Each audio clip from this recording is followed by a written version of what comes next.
You really want to be mindful to pack as little as possible.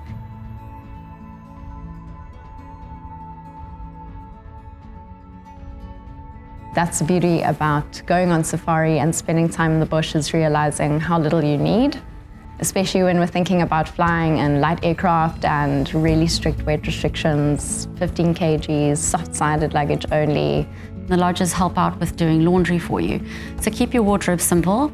I usually suggest some shorts, a couple of pairs of long trousers, some t-shirts, long sleeve vests, a nice warm jersey and a nice kind of windbreaker style jacket, beanie, caps, sunglasses, a good pair of walking shoes, and then maybe a pair of sandals or slip-flops for during the day.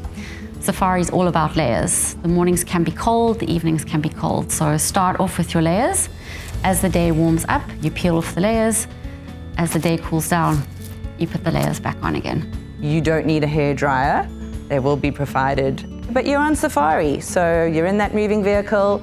Your hair is not going to look exceptional. I say don't bring your perfume.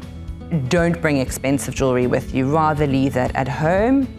And the best thing to come with is a positive attitude. You're going to have incredible experiences and life-changing experiences. So come ready for that.